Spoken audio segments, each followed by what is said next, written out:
Everybody had some nice food, and you're wide awake for our next session. Now, our next session actually is really going to translate into, it's an action part. We've had some theory, we've had some practice, but this session is about the real world. It's about real cities.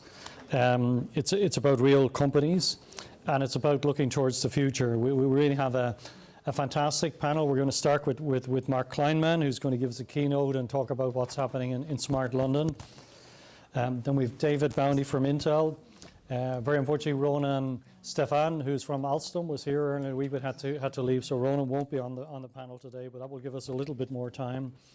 Ilke, I'm really looking forward to your talk around serendipity and open innovation. We have Walter from Siemens, and he'll be talking about IoT futures.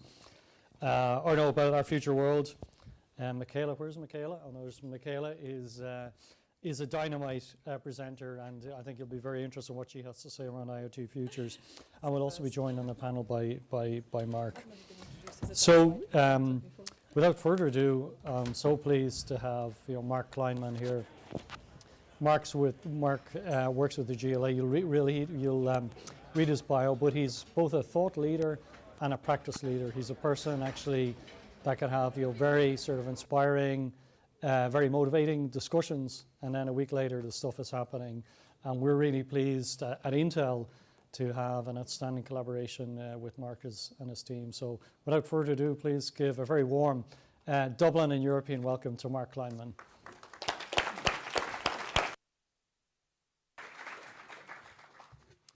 Thank you very much, Martin, and thank you all for inviting me to this innovation conference.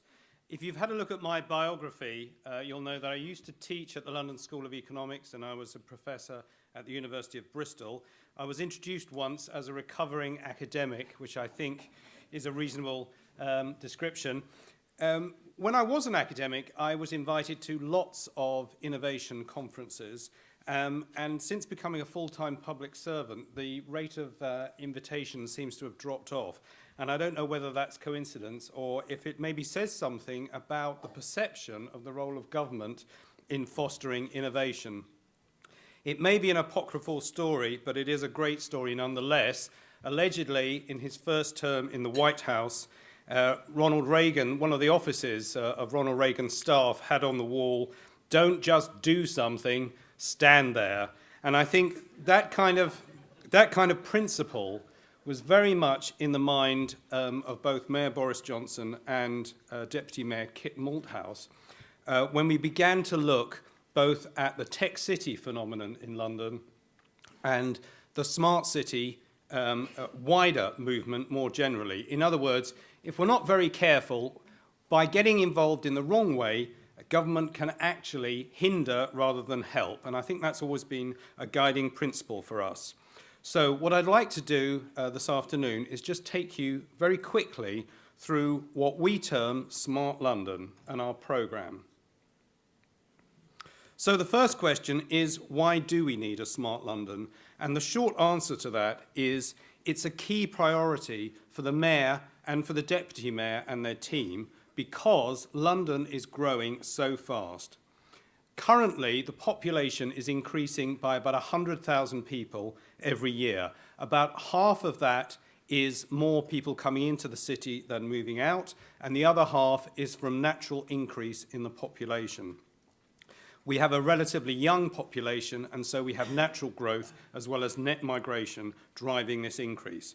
We are growing at around 34,000 jobs per year as well at the moment. And just to put that in context, that means that over a decade, a city the size of Birmingham will have grown inside London. There are 32 London boroughs. This rate of increase means a new borough every 3 years. This is an unprecedented rate of growth in the last 100 years. You have to go back to the Victorian era to find London growing at this kind of rate. And we think it's really unprecedented across Europe as well.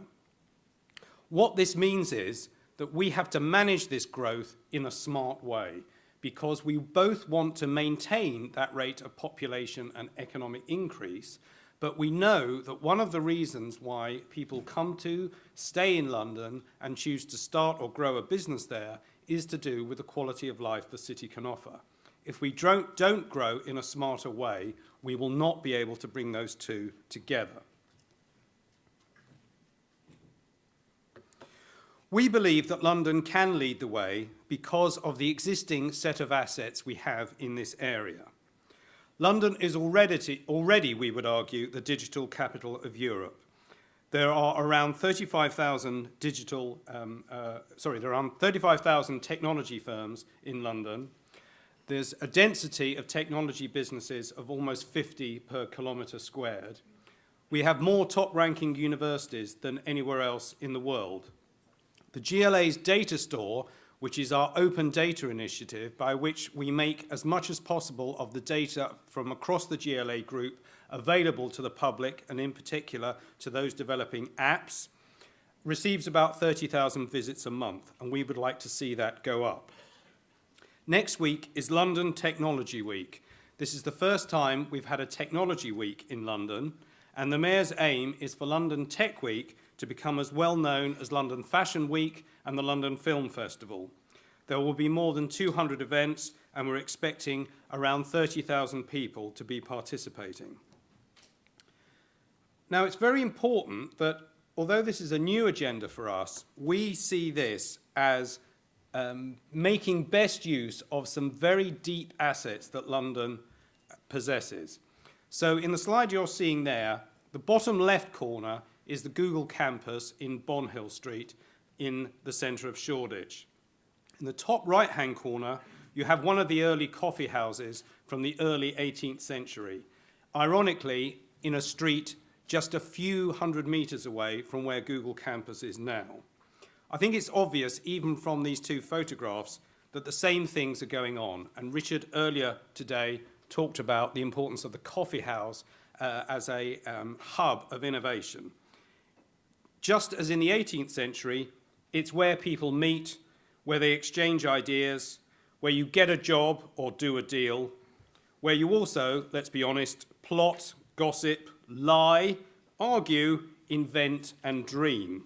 And it's that kind of interaction, that kind of close proximity, as Ed Glazer has written about, which drives innovation and ultimately city growth. Now, why is the Mayor taking a lead on this?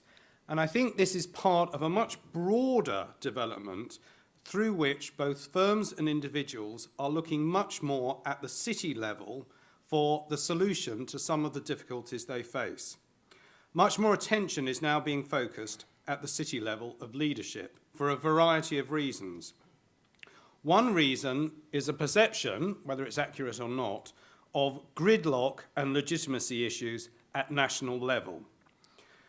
If you look at the sort of battles that take place in the Congress, that take place in the Houses of Parliament, or take place, as we can see this week, between the various institutions at European level, they're characterized by long processes whose origins lie really in older forms of governance and democracy, as we were hearing about this morning. And not surprisingly, many able young people who are looking for a career either in politics or in public service are looking at the city level to be able to deliver that. Why spend 20 years arguing in Congress or the Houses of Parliament with your opponent going round and round in circles when you can take on some of these problems at a much more practical level at the city? You might fail, that's the risk you take, but you might also succeed. You'll certainly have more chance of making a personal impact. Mayors, in order to do that, need the right set of strategic powers at the metropolitan level. And currently, we believe that the London Mayor does not possess the full set of powers. It's a discussion for another time, but it's inescapable that the Mayor's fiscal powers are relatively weak compared to those enjoyed by the mayors of New York, Paris, and many other cities across the world. There's a risk at the metropolitan level, on the other side, of becoming too big and losing direct contact with citizens. So big cities are big places, and having that direct link to citizens and to small firms, we have 800,000 small firms in London, is difficult.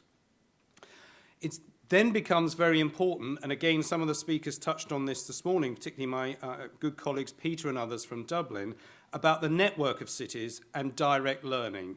Cities do compete with each other for investment, for events, for tourists and for residents. But at the same time, we can learn from each other and collaborate through networks. And that kind of direct peer-to-peer city learning is already becoming more important, and we believe will become more important in the future.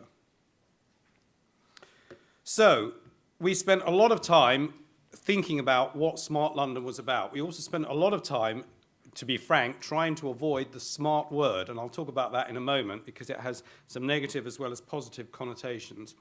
But we finally came down on a definition of Smart London, and the Mayor has set up a Smart London board to advise him, and this brings together a range of experts from industry, from academia, and from the tech community. Our definition for what Smart London is about is on the screen there: using the creative power of new technologies to serve London and improve Londoners' lives. Note the words serve and improve. And we feel very much that the smart cities telescope, if I can put it that way, needs to be turned around. That too often the conversation starts either from the government or from the corporate level with a solution to a problem which most citizens and voters didn't even realise they had. We would like to turn that the other way round and start from the daily problems and issues which citizens and small firms face and see whether we can't come up with smarter solutions to them. In the Smart London Plan, which was published towards the end of last year, and you can find on the london.gov.uk website, we identified 7 key themes for activities, and you can see them there. Firstly, as I've just mentioned, putting Londoners at the core. Secondly, access to open data and infrastructure. Thirdly, leveraging London's research technology and creative talent. 4, bringing people together through networks. 5, enabling London to adapt and grow. 6, getting City Hall to better serve Londoners' needs. And 7, offering a smarter London experience for all. And I just want to pick on 2 or 3 of those themes in the time I have this afternoon.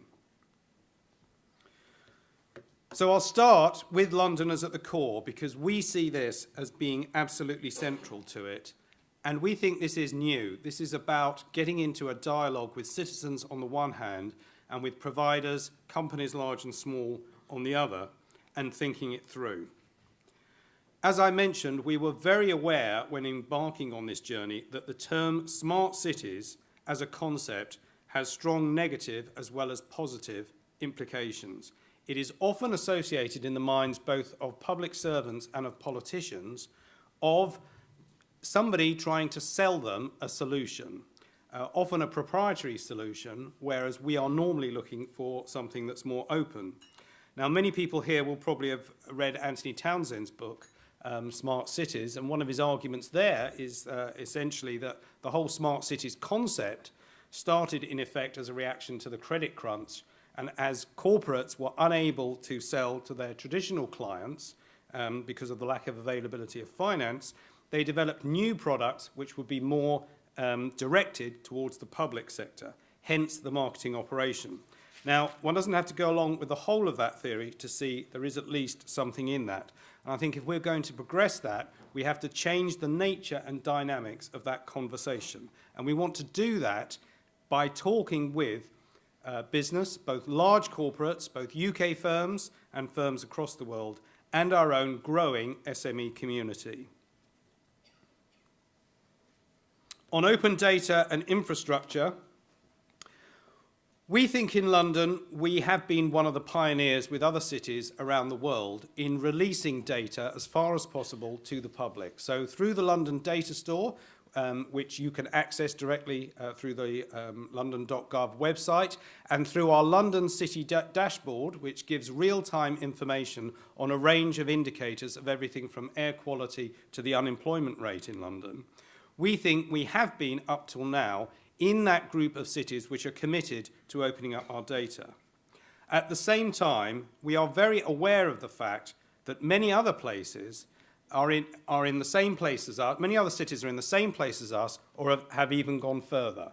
So we look at what Dublin is doing, we look at what Barcelona is doing, we look at what Amsterdam is doing, we look at what Chicago and New York City and other cities around the world, including Shanghai and Seoul, are doing, and we know we are not necessarily in the forefront of that, and we have to make up the ground very quickly.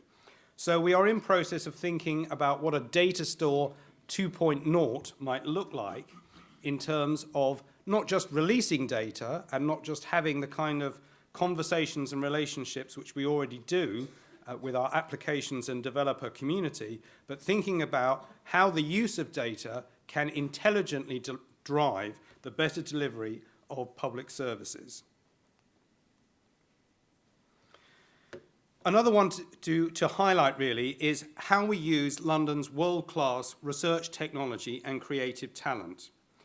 We have many world-class institutions, both universities and other research organisations in London, but at the same time we know we are not deriving from that the same level of economic growth and jobs that we can see in other cities around the world, particularly in Boston and in San Francisco. In any ranking of, for example, broadband access, we come in the middle group. If we're fortunate, we're certainly not in the top group. And this is, we know, a barrier towards the faster development, particularly from our SME sector, and it's the source of quite a considerable amount of frustration for people trying to develop new businesses. So we need to address this issue, and we have, within the confines of EU state aid rules, which I certainly don't want to take any questions about, apart from I don't understand why life is made so difficult, but just leaving that aside for a moment, we are able to offer a broadband voucher scheme for our SMEs in London, where people can get financial help towards improving their broadband connectivity. But what we want in the Smart London programme is to look beyond broadband. Are we looking just at fixed communications? Are we looking at mobile? Are we looking at 4G? Are we looking at 5G? What is out there beyond 5G? How do we make the city as a system resilient to further change, which we cannot possibly anticipate at this stage? And just on a personal note, I much prefer the phrase city resilience to future-proofing.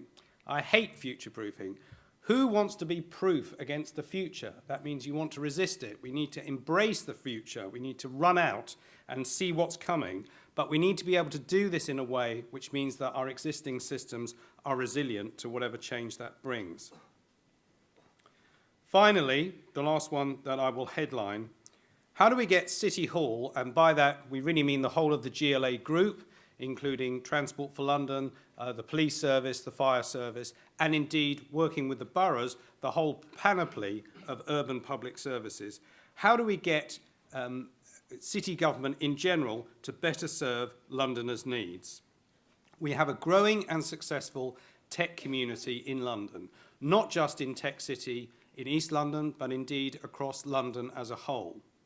How do we use this immense talent, brainpower and innovation to solve, or at least tackle, some of our major urban issues, whether it's about health and well-being, and you, Martin, this morning touched on a health-related project which Intel are involved with the London Borough of Lambeth and other partners in Brixton.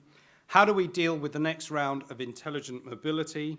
How do we deal with upskilling the population in London and making sure that all Londoners have the skills, both technical skills and the broader soft skills, to access the jobs which will come onto the market in the next 10 or 15 years, many of which we cannot even predict at this stage, although we can predict that the skills content will be going up. So in technical terms, we are losing jobs at levels 1, 2 and 3, the lower skill level. We are gaining jobs at level 4, university degree and above. How can we use this knowledge and a smarter city to engage on the huge physical renewal of the city? And Mayor Boris Johnson has spoken about a neo-Victorian age of city investment. We're building Crossrail as we speak, which will be completed by 2018. We are currently planning, that's the west-east route, we are currently planning Crossrail 2, north to south across London. We will probably need a Crossrail 3 and 4. The Thames Tideway Tunnel, built by Bazalgette in the 1850s, superb piece of urban infrastructure. It is 150 years old. Nothing lasts forever. How do we go about the next round of infrastructure planning and development using these smarter technologies to deliver better services, better infrastructure at lower cost?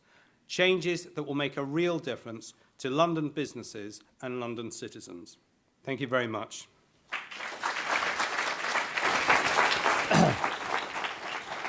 Mark, no, maybe if you'd, thanks very much, Mark. That was excellent. And I think you combined sort of the critical skepticism of the professor with the pragmatic realism of a senior city executive. Maybe before we invite the panel up, does anybody have a burning question they'd like to ask Mark? Yes, from...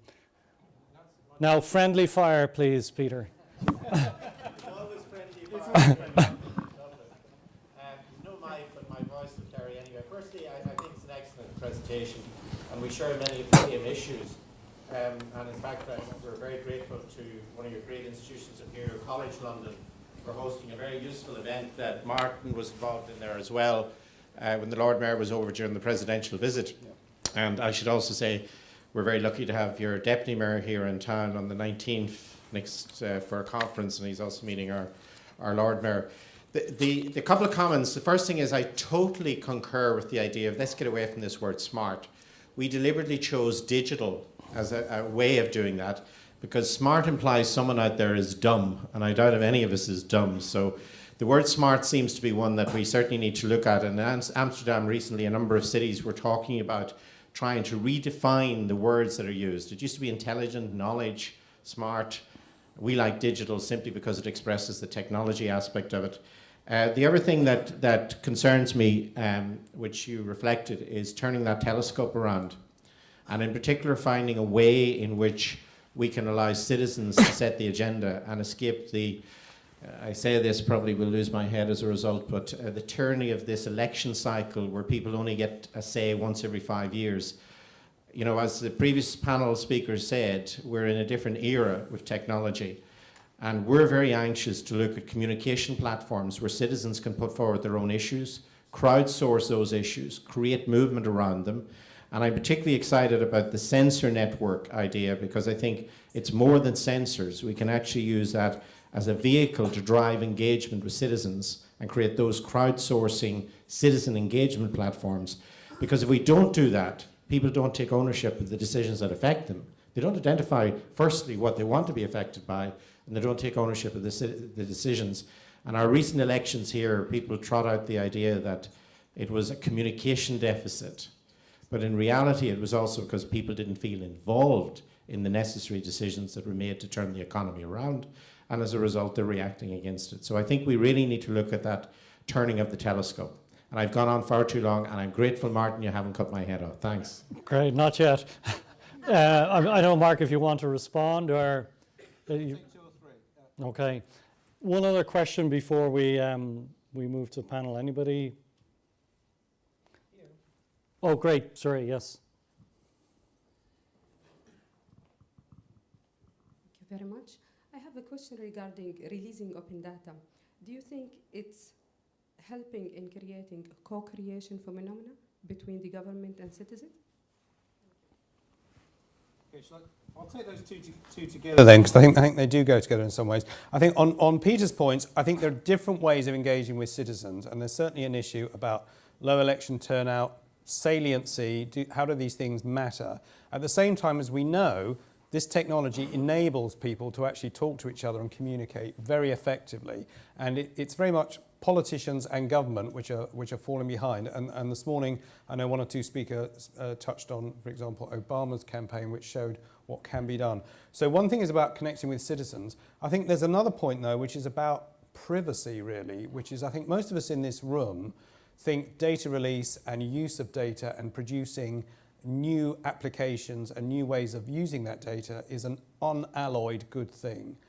I think most of our citizens, fellow citizens, are actually skeptical about that, and often the instant reaction, if you're not careful about it, is that's my data, why are you using it for a purpose that I haven't specified? So I think that's got to proceed on the basis of a conversation. And if we want to use data in a way which tackles issues like health, education, which are very central to people's lives, we have to go about it through a dialogue. On your question about co-creation, I think we definitely are co-creating, and we know from the work we've already done through the data store, releasing transport data, for example, we now have a whole wealth of applications which are very much a product of that co-creation. But that is with a specialised community who are very alive to the benefits of that.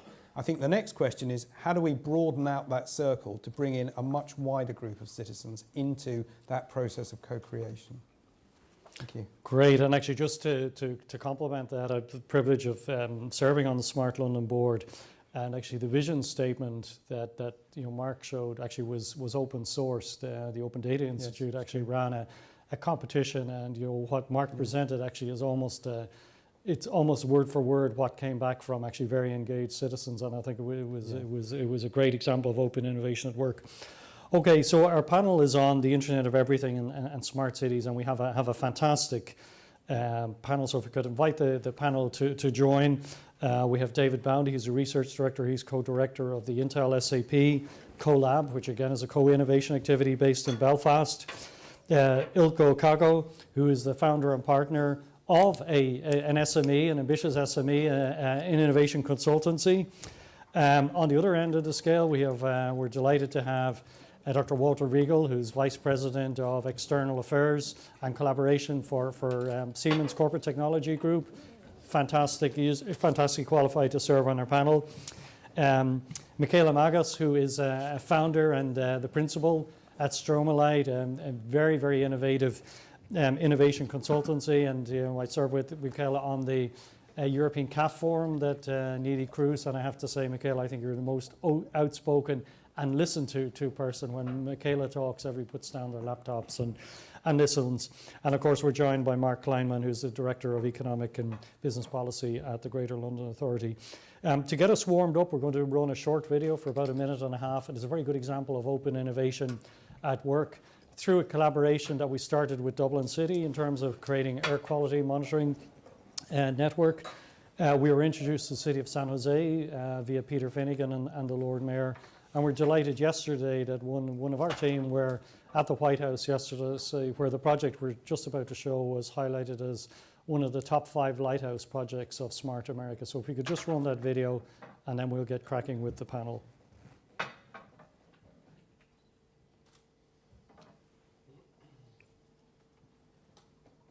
These 5 seconds of darkness have been brought to you by Guinness. If anybody knows the advertisement.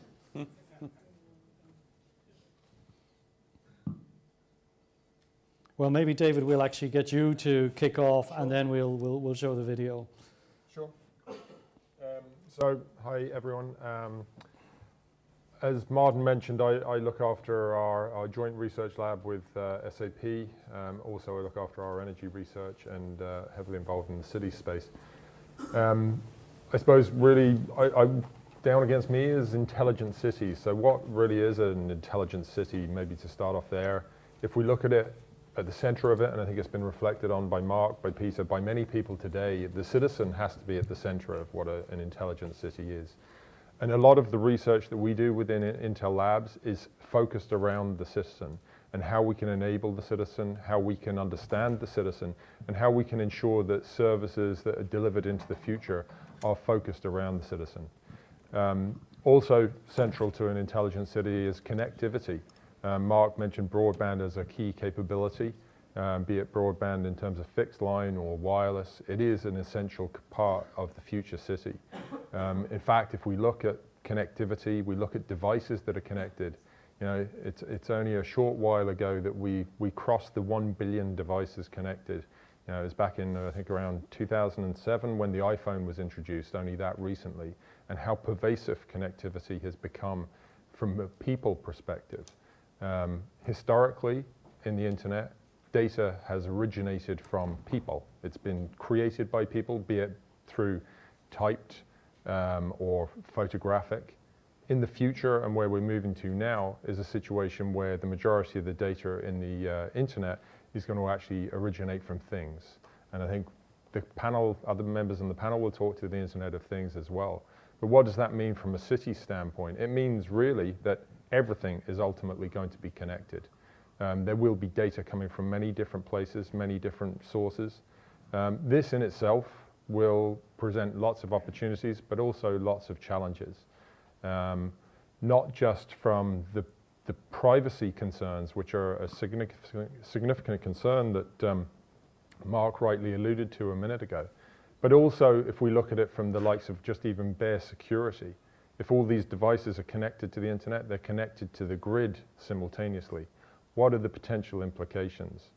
If we look at actually taking the grid as an example, the Stuxnet virus in a SCADA system which was thought to be standalone, it impacted an Iranian nuclear facility. So basically everything is ultimately going to be connected. It presents huge risks. Security is a major element that we need to focus on as well.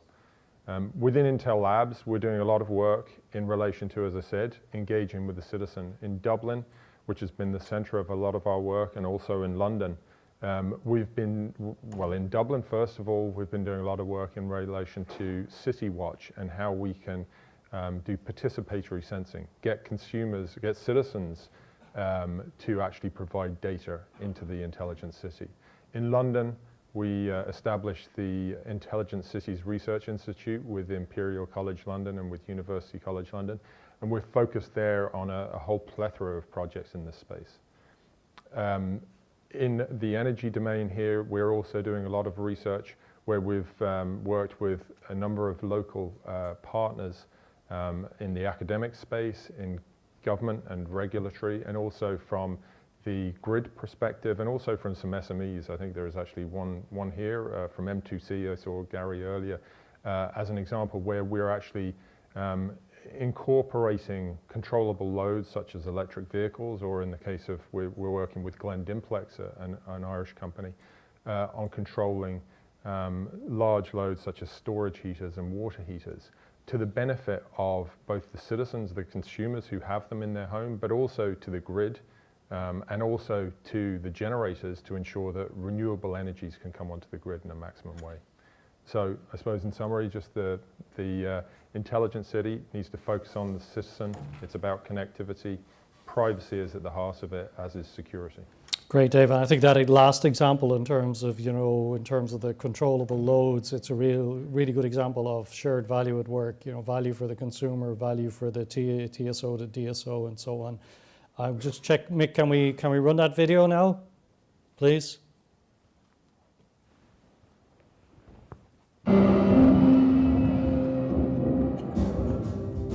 We have audio, but no video.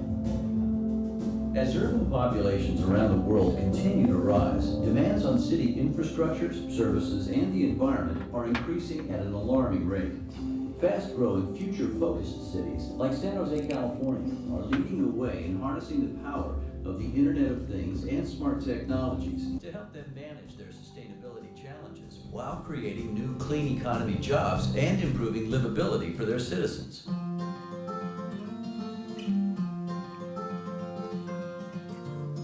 San Jose's Green Vision is our roadmap to being the clean tech innovation center of the world. We face some pretty big challenges. The Smart Cities project will help us have the data to answer the questions of how we can be more efficient, more effective. We need the data in order to understand where the bottlenecks are, where the problems are, and where we can do things to improve the quality of life for our people. The United States needs to take a leadership role in smart city implementations because it reduces our dependency on fossil fuels, defines a more sustainable urban environment, and as we see our population grow, it's important that we are at the forefront of shaping that direction. The best way to change behavior is to provide real-time feedback. And the Internet of Things is that opportunity to our residents and businesses. The Internet of Things represents three important aspects for the city of San Jose. It's driving a strong local economy, it is enhancing the quality of life of our residents and businesses, and it increases participation in government. One of the things we've learned with the implementation of our San Jose Green Vision is the importance of public-private partnerships.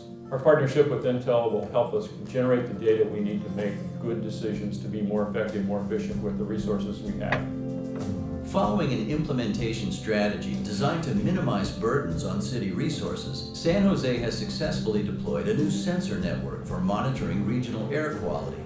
It's projected that the Green Vision initiatives will ultimately create thousands of new clean tech jobs in the region as they scale out smart solutions for traffic, climate, public safety, and beyond.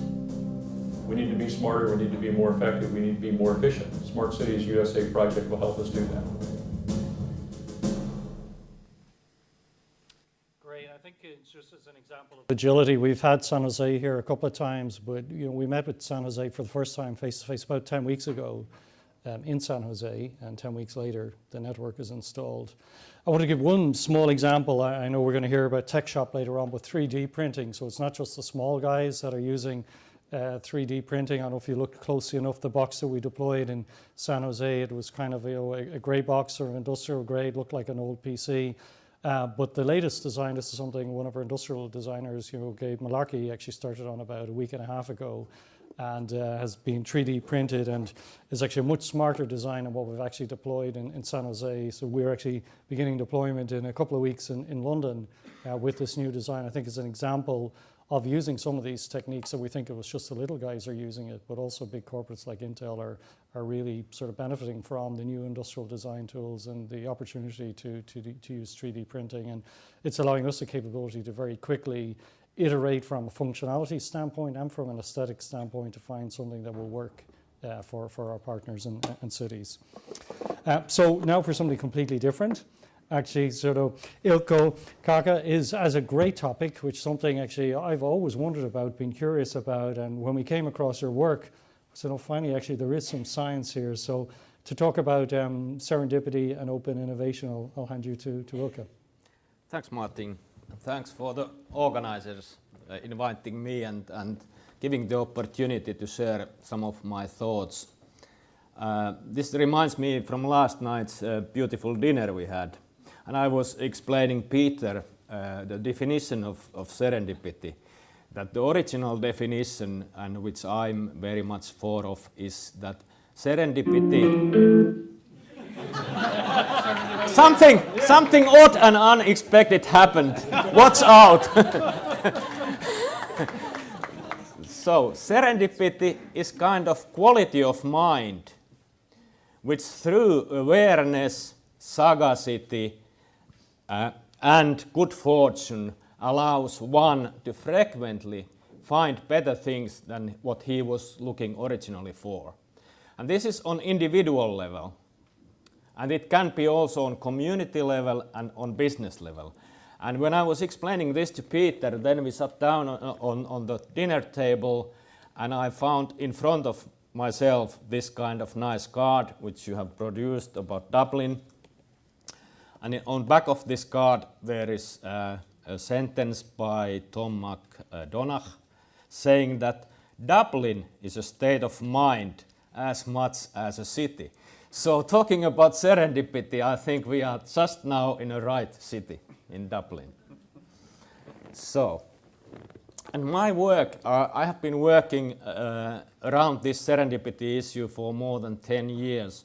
It started when I was working for Joensuu Science Park in eastern Finland, and we started to plan a new kind of collaborative working environment. And in fact, we created one of the very first co-working spaces in the world, 2004 already, as a pilot environment. And 2006, we introduced the Network Oasis, which was one of the first real co-working spaces in the world, and the first one which is located in Science Park.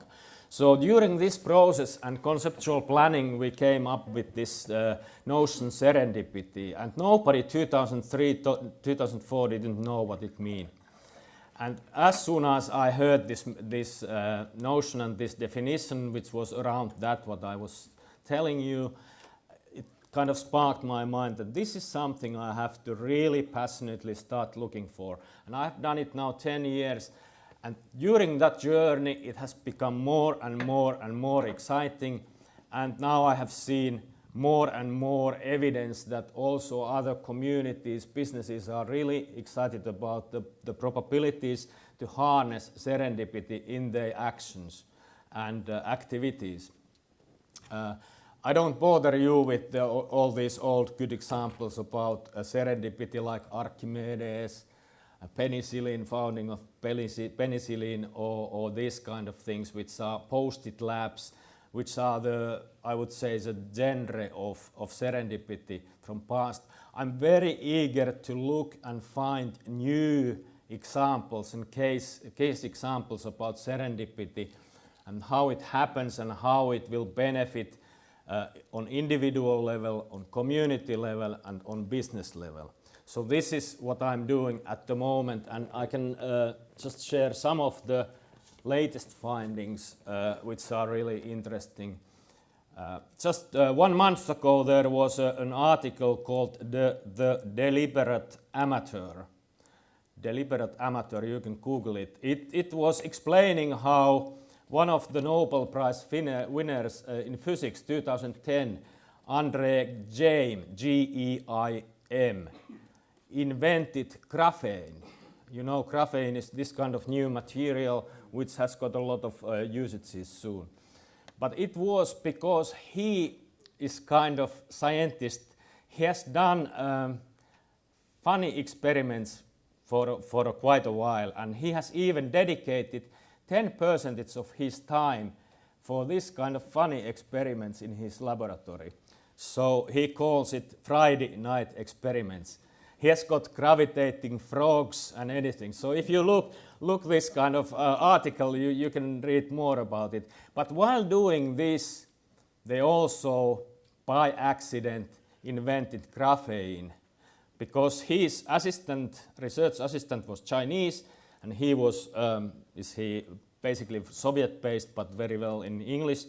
And there was some misunderstanding in the translation of that, and his assistant started to grain this material even more thin and thin and thin as was expected. And then they found something there, and with Scotch tape, really high-tech, Scotch tape, they could separate some particles from there, and from that they started to study and research, and graphene was found. So this kind of great examples are recent examples as well. The other one is there is now a new type of thermoset plastic is invented by IBM Almaden Research Center. It's very hard, it's very stable, and it's recyclable. But the process how they invented it was similar to Alexander Fleming's penicillin thing. So what they did, they were a bit floppy one day, and they forgot one ingredient from that kind of chemical process. They forgot to put it there, and the end result was this kind of jelly material, which was very hard, very stable, and recyclable. And now they are working on different kind of applications for this kind of new great material. So very similar process to how to find penicillin. So this is just a few examples about how and how exciting it could be.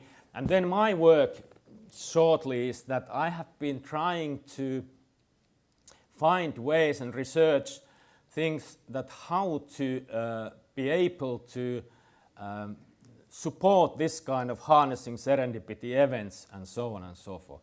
Because serendipity is also a process where you have three elements. You have this kind of unexpected something. So unexpected encounter, unexpected event, unexpected research result, or something odd, or something contradictory. Something like this is happening. And then by that, somebody gets some sort of insight of something.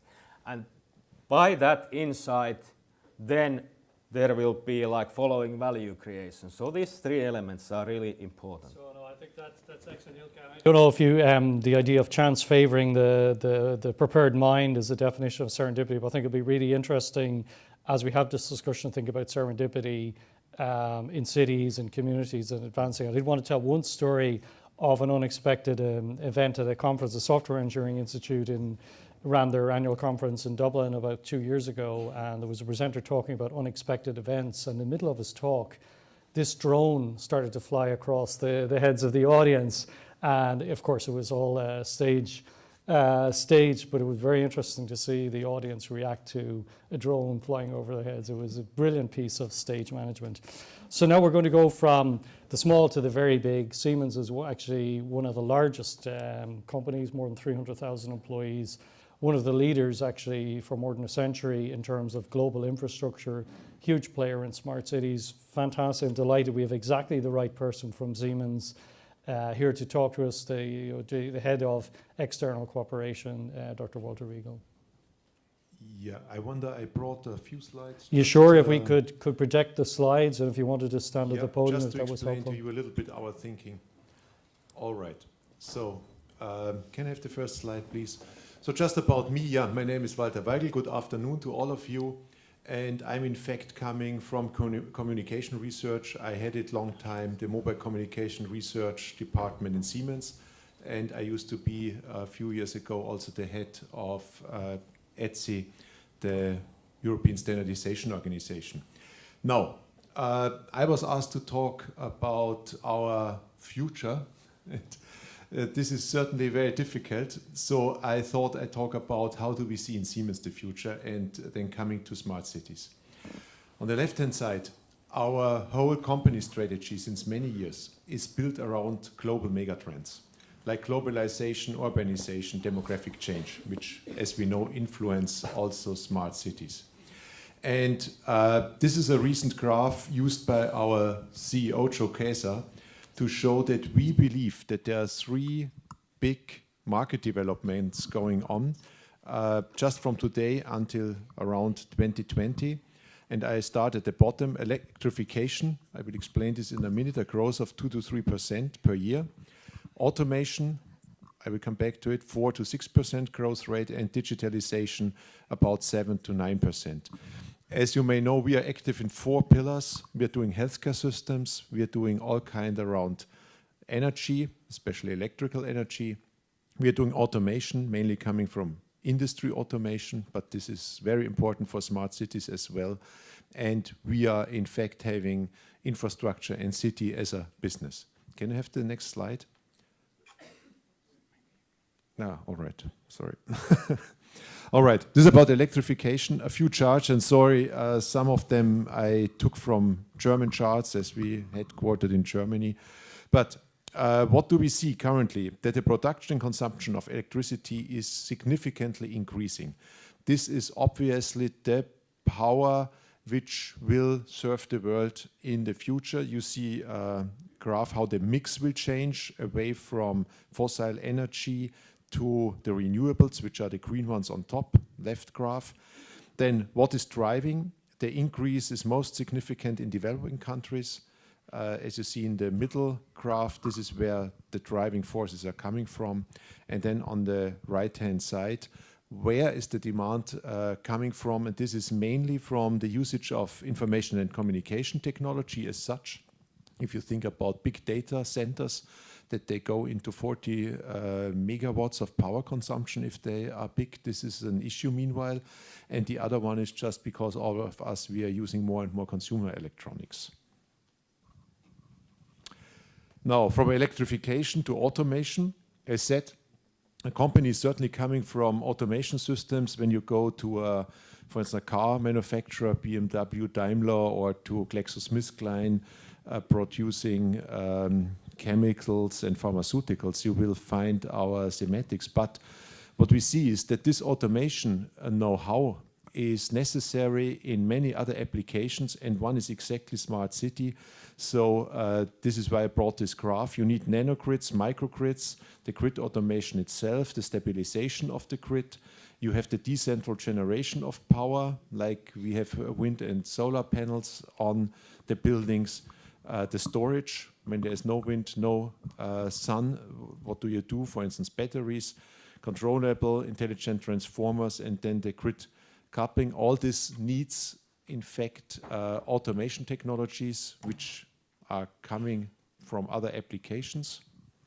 And then last not least, digitalization. This is one big example because I see and hear two things. We call our business, vertical applications. So ICT is, and the Internet of Things is an enabling technology. We are not selling, like other companies, directly communication services or communication products.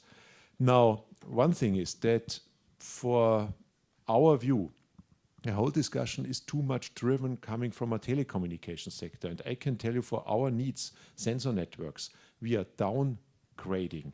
We do not need, for instance, 5G networks to do this. Instead, our customers, the cities of this world, will not be able to pay for this. So we are down to a few bit per second, kilobit per second, what we need. Then, on top of Internet of Things, we are currently counting the billions of devices, but the next step is we have to ask, what do we do with all the information of the devices? And I can elaborate for another hour. One is certainly we have to bring intelligence down more to the sensors and to the text, one thing. And secondly, what is sometimes called the fog, we will need something in between the things and the cloud.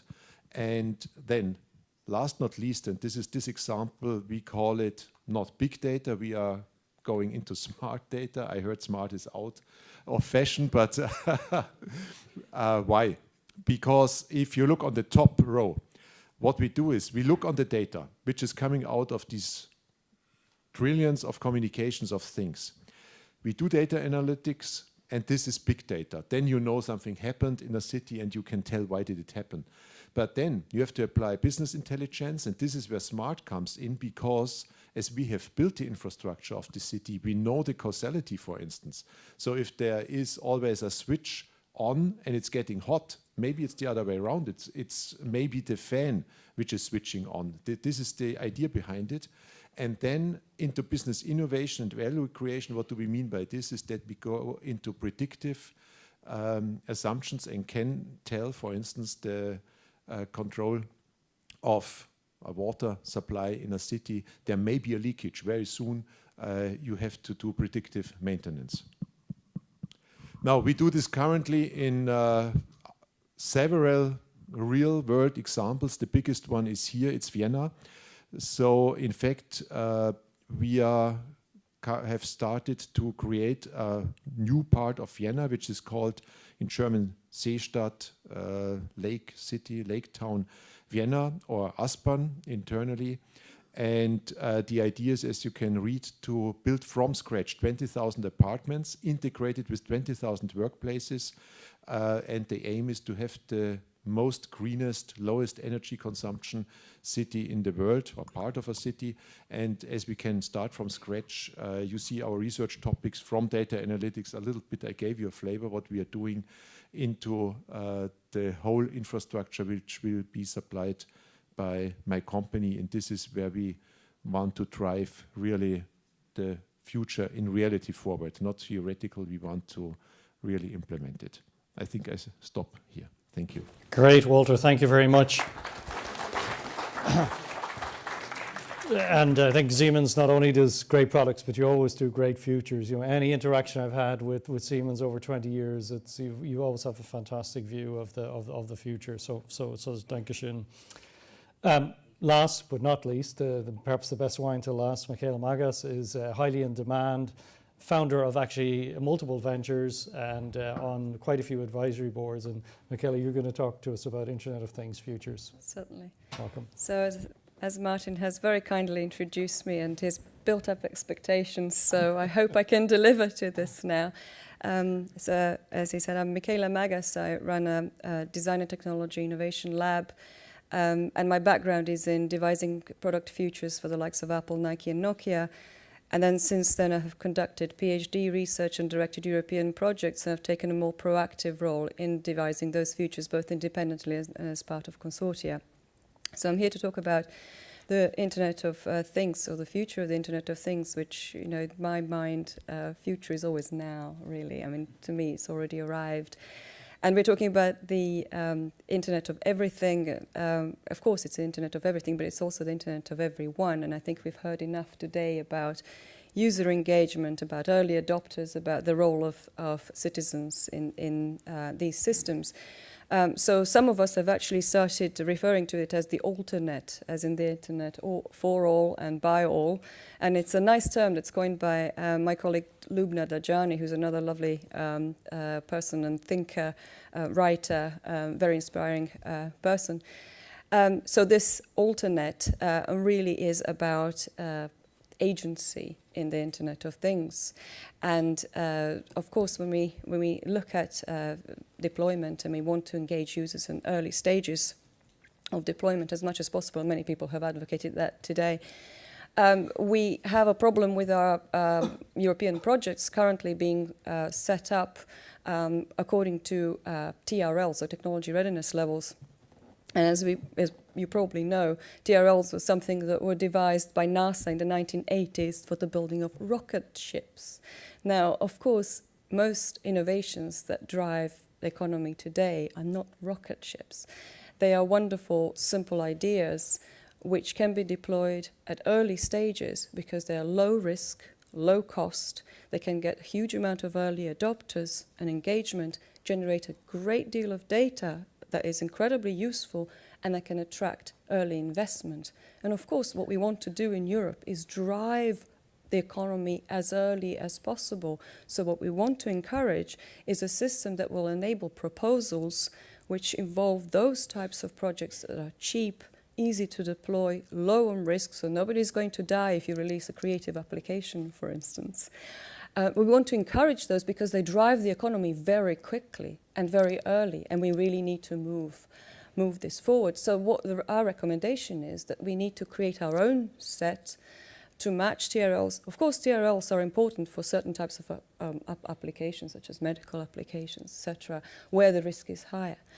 But what we do need to have is a set of rules based on market adoption readiness levels. We've started to call them MARLs. And we haven't written them yet. We need to actually consult stakeholders to see what are the best set of rules here. But those would enable proposals which could be deployed in this space at early level and drive the economy forward. Now, when we talk about end users, we actually, in my circles, we don't think of end users, we think of mass participation. And the reason why we think of mass participation is because our generations X and Y have now yielded to Generation C, generation of content creators. Now this Generation C is based on sort of all C concepts, which are co-creation, curation, communication, community. So they're all Cs. And a recent Google report has stated that Generation C, 90% of Generation C are regular content creators. Out of those, 39% are over 35 years old, which dispels the myth that content creators are teenage kids making videos. Far from it. What does this mean for the Internet of Things, or for this new space where we are interacting in smart cities in a real environment with tangible, our interaction is tangible. In tangible interaction, we have new tangible user interfaces, not only through devices, but through creative applications. That means we can engage a community of makers and manufacturers into this process. So innovation is not only happening now with developers, as it did in, for instance, platforms we were creating earlier, were apps platforms on mobile phones, and as most of you will know, they have generated literally billions for developers. What we now have the opportunity to do is encourage not only developers, platforms that will create wealth for developers, but also platforms that will create wealth for makers and manufacturers. So makers meaning upcycling, recycling, customizing, 3D printing products. And anything up to large-scale manufacturing, we can really revitalize and boost European manufacturing with the Internet of Things. So this is an incredibly important step, and of course this is now driving new types of business models which are based on the ideas of sharing economy. And I think sharing economy ideas where the platform takes a small percentage and the rest of the wealth goes to the developers and makers and manufacturers has got enormous potential, and it's also particularly appropriate for the European mentality. I mean, in Europe, we do tend to have the tendency of creating business models which take societal aspects on board rather than a winner takes all. So this really works. And it also creates a new marketplace. And there have been some mentions earlier and some wonderful talks by Dan Maron about crowdfunding models, which are hugely on the rise. In fact, if you look at statistics, I have calculated some of the sectors of crowdfunding. For instance, the most popular crowdfunding is in the music technology space, which is very much the domain I operate in. The rise from year on year has been 305% in funding of those, and the success rate is incredibly high. So the percentages there are really showing that these platforms are really valid. Now, matching the crowdfunding platforms is this new area of crowd making. And this is this new term that we should actually start using. It's crowdfunding and crowd making together that come into a new marketplace. So we create platforms that are based on sharing economy and a marketplace by crowdfunding, crowd making. This is very much in answer to Richard Straub's point that the current market there's a systemic problem with the current market, and we actually have got the potential of creating a new market, which I think is probably going to be far more appealing for Southern and Eastern Europe and the Mediterranean. And as Dan Maron has stated examples earlier, in the Mediterranean, what you will do is you say, well, I'll give you this, you give me that. It's personal exchange that matters. Now, this is personal exchange, but at a grand scale. And I gamble on the fact that this may appeal to those markets much more. So here's what we've got. We've got 5 things. We've got the alternate, Internet for all. We have a market adoption readiness models that will encourage early adopter engagement, early investment. We have mass participation rather than end users, because that encourages content creation. We have the platforms that are built on ideas of sharing economy for the greater good of all, and a new marketplace that's made of crowdfunders and crowd makers. Brilliant. Very eloquent. Gosh, so many things to take away. Moving from end users to mass participation, the shared economy in cities. Why don't we go straight to questions? I thought were fantastic contributions. Who would like to ask the first question?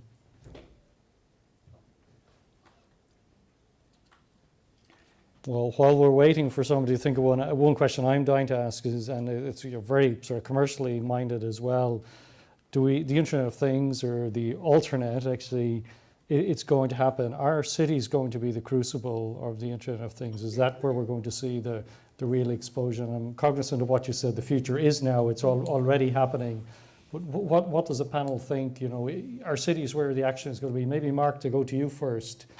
This whole new phenomena that's coming at us, is it going to be biggest first in cities? I think it is going to be first in cities for some of the reasons which I and other people have touched on. First of all, because of the concentration of activity, so both in terms of the innovation and entrepreneurialism side, but also is where your markets are. So in terms of seeing how whether it's new applications or whether it's developments in life sciences are taken up, you need a large population, you need a varied population. The other reason why I think it will happen in cities, and again I touched on it in the presentation, is because of both a perception and a reality of, if not gridlock, at least very slow processes at national level. And I think that's making more and more people look to cities to taking on these problems. That's got negative as well as positive connotations, because some of these issues go beyond the powers that city mayors and city authorities have, but they will increasingly be asked both to take them up and to deal with them. I mean, my favourite story on this is that we had an incident in London a couple of years ago. It was obviously upsetting for people concerned, where a fox got into a property and attacked a sleeping baby in a suburb. And the Evening Standard had the headline, what will the mayor do about this? And I think we did scratch our heads to find any kind of power which was relevant.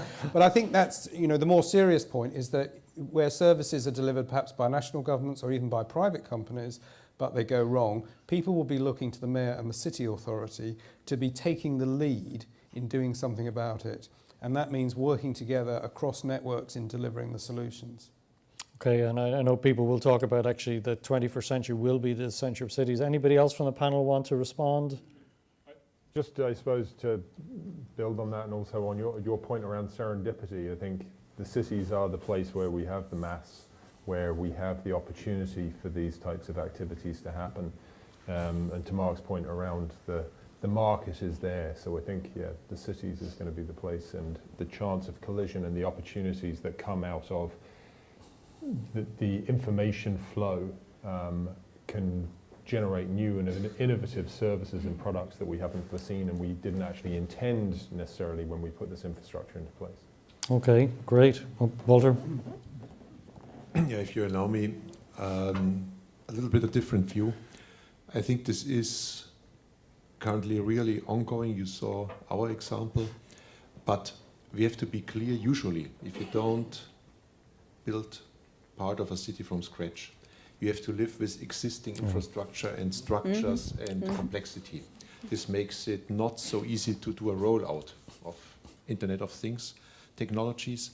Second, we have not so much talked about security. This will be an issue because if at the end of the day, for instance, your mobile car will serve also as an energy storage system and somebody takes away your energy and you don't get the payment, you won't be happy. Just a simple example. This is why I am seeing from our business, I talked about automation and where it's originally coming from, and the big drivetrain is worldwide industry automation with this Industry 4.0 activities. And I think this is probably the spearhead. Why?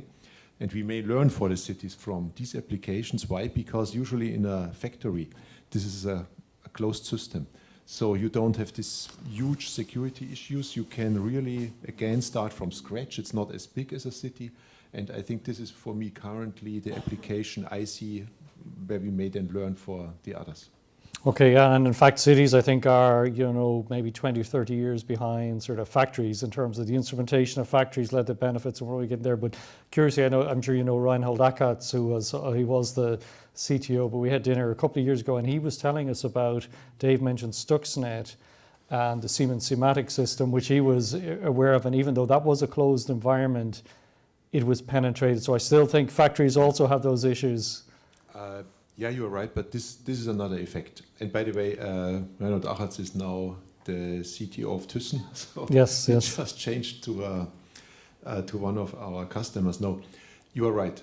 It is, but on the other hand, it is not. And as we obviously found out, somebody went into this site and could use a stick or whatever. So this is more a physical security thing. But the challenge is somewhere else. And I think this applies also for all the systems in a city. Our products are not end consumer products like a smartphone where if there is a little mistake or you're not happy, then after 6 months the product life cycle is over. When we sell to a city, when we sell to industry automation, we sell a metro system, easily lifespans are 30 years or so. Yeah. And then you are challenged that you develop now with a hardware, especially, for instance, Intel chips from today, with a software system, a development system, and then it may happen that the challenges, especially in security, change over the years. And then what you do next. So either you rely on the closed system, including physical security and real safety, or you do an upgrade. And you can imagine this complex, high investment business, this is not so easy. Yeah. No, Ilkka, do you want to come in on this before I'll comment on his comment on this smart cities thing about and Greg Lindsay, for instance, has been written quite a lot of metropolis as serendipity engines, that they can create this kind of circumstances where serendipity can be harnessed. But it's only one part of the serendipity, so it's the coincidentity part of the serendipity. So when you have diversity and social density, that's fine. It's called coincidentity. But on top of that, you need this kind of platforms where insight is allowed and this kind of interaction. So just a comment on that. I have to say my vocabulary is being expanded. Alternate, now coincidency, this is great. So we'll take a couple of questions, we'll start and we'll take 2 or 3 questions and then we'll have the panel response. So maybe first here, we'll go here and then here and try and introduce yourself and keep it as short as possible, please. My name is Ali Jazari from the World Intellectual Property Organization. We have seen these changing paradigms of innovation with the advent of open innovation that are coupled in a way with the eastward shifting centers of balance of innovation with the rising cities in the emerging countries. In fact, if you look at 1950, 9 out of the 10 largest cities in the world were in the developed world. And today, 9 out of 10 of the largest capital of the world are in the developing world. So my question is, how is this new phenomenon affecting the cities today? And in fact, in light of certain studies and certain work that has been done by Rem Koolhaas, the founder of the Office for Metropolitan Architecture, who has studied the future of cities, what can a city today look like in the future 20 years from now, and has looked at Lagos, for example, in Nigeria, and has looked at how a particular city can self-organize itself and has this resilience where the people within the city can organize and have certain activities that is not really top-down but rather bottom-up. And so what is this competition of these new rising cities from the emerging world affecting? How are they affecting? No, it's a great comment and we're going to take that. And in fact, even as we've talked in the 3 or 4 hours we've had the conference, the centre of gravity has gone from west to east, even a few more sort of kilometres. So next question, please. And then we'll take one more down the back and then we'll have the panel respond and go to break. Hi, Tim Schmidt. So with Simply Connected. So I have a question, I guess, for probably 2 over here. And this is, I'm really interested in your thoughts on scalability. Okay, so we've got like approximately 1.5 billion mobile phones connected. Now we multiply that times 30 to get to 50 billion devices. And we look at, you talked about scale and cutting it down to bits. We're doubling data every year right now. And that, I think those numbers are coming when Gartner and IDC says we're doubling data. I think they're only talking about what we're doing within the ERP, MRP, CRM applications. I don't think they're really leveraging in what's going to happen when we connect 50 billion devices. So I'm really interested. We've created huge economies with 1.5 billion mobile phone software developers. Mm-hmm. What does this scalability look like with the data, the devices, and the industry? Okay, Tim, that's a good question. I thought those guys at IDC are quite smart, so I'm sure they're probably thinking that in. But we'll let the panel respond. No, we're doubling now without. The So good. What happens? Good, great. And then last question down the back, and then we'll have the panel respond. Thanks, Tim. How are you, Declan Bogan from Catawave? I'd like to get the panel's impression on the return on investment, or the NPV, for this investment in this Internet of Things as smart cities. It obviously costs money to put this technology in place, and what's your take on the return on investment sort of in both hard and soft sort of metrics? Great. So we have sort of the shift from west to east, the rise of the new cities. Tim, we have what's really going to happen when the data really explodes. Are people thinking about scalability? And a question around NPV and return on investment. So who would like to on the question of east versus west, I think in Europe actually we have great potential developing platforms which would also be appealing to the developing world customers. Some of the best inventions are coming out of the developing countries, and this is because necessity is the mother of invention. Yeah. And so some of the best models and sort of where phones have been hacked and banking systems have been added, or where you do peer-to-peer communications, sort of a Skype for mobile, from necessity. People tend to resolve some of those problems. And in fact, some of those don't happen in cities. They may happen in areas of the sort of North Sahara desert, because scarcity is also a driver of innovation. So we can use them, we can learn from them, our cities can learn from those models. It's not only the serendipity or the what was the other word, Ika? Coincidence. Coincident. I keep thinking of coincidentity as coincidence and density together. Yes, which is a lovely term. So it's not only those environments that will generate innovation. Innovation is generated also in areas of scarcity and where there is a need. I think in this sense there is a synergy between the developing world and something that we can achieve in Europe, where Nokia will now, for instance, learn from the hacks that happen in Africa, where they used to condemn them before. Yeah.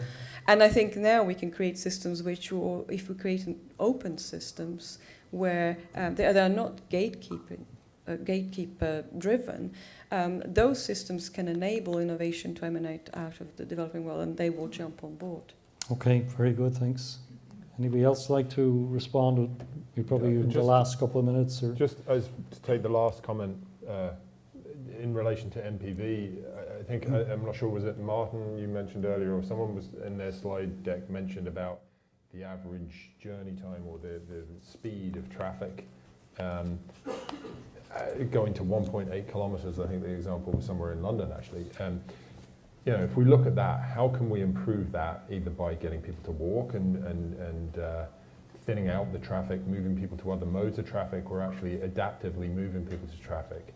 You know, there's a return there. If we look then at the other example around that was given earlier around the health implications for environmental issues from air quality, etc., with the early deaths and also the huge cost to the health system of treating those people.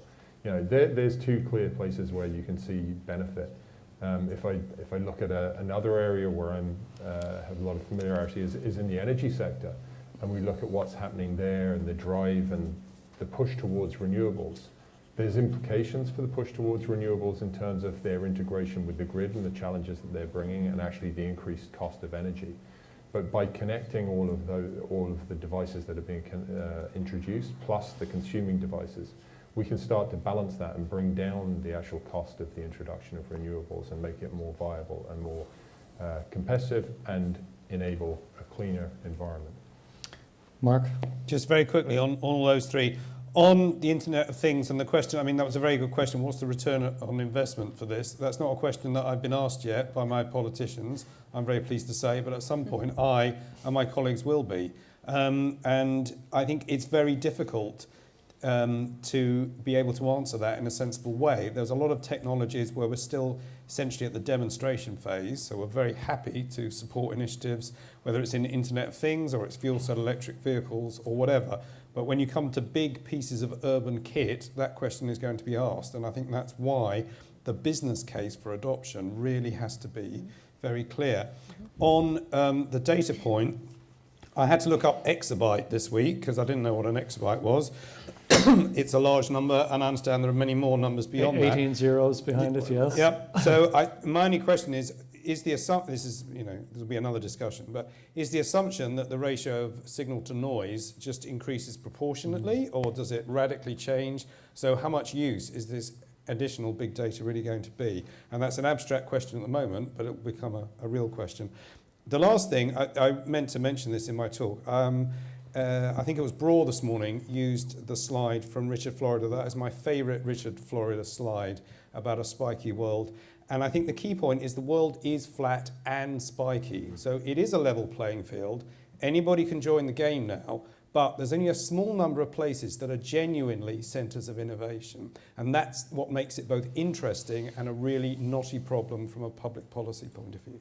Well, that's probably an excellent place actually to end this panel. My sense is this panel was just moving from second gear into... Did you want to come in, Walter? Just, I think we have forgotten one question named the scalability. And if you allow me, I wanted to make one comment. When we talk about the Internet of Things, let's not forget we are talking about a communication technology. And we actually have a lot of discussion internally and externally. Scalability in communication comes down to standardization, like we have in mobile phones or in classical telephony. And what we see currently is there are the players who did the internet, the classical internet like IETF, W3C or IEEE. There are certainly the players coming from telecommunications like ETSI or 3GP. And then, and this is where we bet really severely on this, because what we are usually saying is there are too many discussing the Internet of Things who have no things. And the ones who have the things in our electrotechnical applications is standardized 90% in the IEC in Geneva. So we see these application standardization guys as well, that they will have a big role. And the question how the three groups will work this out is not clear yet. That's interesting. At Intel, we talk about the Internet of PowerPoints and the Internet of Things. So there's a school of people that talk a lot, and then there's people that do the walking. I think this has been a great panel. My sense is we've only got from second gear into third gear, and we're already sort of up 80, 90 kilometers an hour. You've been a fantastic panel. I've learned a lot. I really wish we could go on, but I know we need to keep the schedule. Some of the next speakers actually need to move on. Do come back after the break. I wanted to, Jasper Roos gave a keynote earlier this week at ISPIM on Monday. I haven't laughed as much at a keynote in about 10 years, so do come back for him. But we also have some other fabulous speakers. So please put your hands together for a fantastic panel. We've been great.